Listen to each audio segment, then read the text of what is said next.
আমরা যেমন ঈশ্বরকে বিশ্বাস করি সেভাবেই আমরা ম্যাডামকে আজকে বিশ্বাস করলাম। আমাদের এলাকাবাসী সবাই,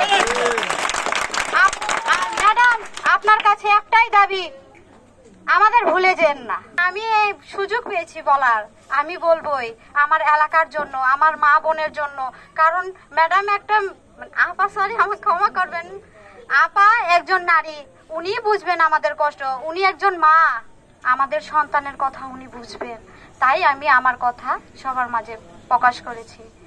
আর আরেকটি কথা বলবো, ম্যাডাম আমাদের 1 সপ্তাহের কথা বলেছিলেন যে 1 সপ্তাহ পরে উনি আমাদের সাথে দেখা করবেন আর কিছু উপহার আমরা পাবো, কিন্তু 1 সপ্তাহ যেতে দেন নাই উনি কালকে বলেছেন আজকেই আমাদের মাঝে।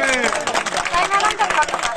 ম্যাডাম তাহলে আপনারাই বুঝেন, আমার এলাকাবাসী মা বোনেরা, যে উনি কিভাবে উনার কথা রেখেছেন। আগেও উনি উনার কথা রাখবেন, এটাই আমাদের বিশ্বাস।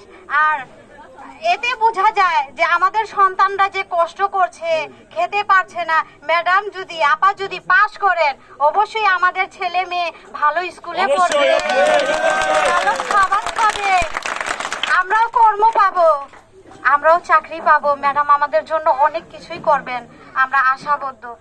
আর আমরা যেমন ঈশ্বরকে বিশ্বাস করি সেভাবেই আমরা ম্যাডামকে আজকে বিশ্বাস করলাম। আমাদের এলাকাবাসী সবাই,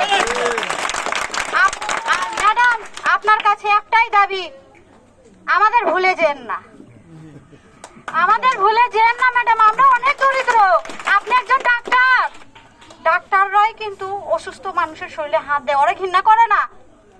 অনেক অনেক নেতারা আছেন, নেতা ভাইয়ারা আছেন, আমি রোগী, এই সরো সরো সরো, ধরো না, ছোঁয়াছুঁই লাগবে, ম্যাডাম দেখবে আমাকে। ম্যাডাম একজন ডাক্তার, উনি চিকিৎসক। তাই ম্যাডাম হাত জোর করছি সবার কাছে, আমাদের ভুলে যাবেন না। আমরা খুব দরিদ্র, আপনারা আমাদের এলাকায় ঢুকছেন, পরিবেশ দেখছেন আমাদের, আমরা কতটাই গরিব, কতটাই নিঃস্ব। আর কালকে আমরা খাবার পাইছি জানেন, আমরা 2 মিনিট ম্যাডাম আর আপনাদের বিএমপি যত নেতাবৃন্দ আছেন সবার জন্য আমরা প্রার্থনা করছি যে আজকে আমাদের সন্তানরা খাবার পেয়েছে, মাংস দিয়ে খিচুড়ি খেয়েছি আমরা, আর আজকে বস্ত্র পেয়েছি।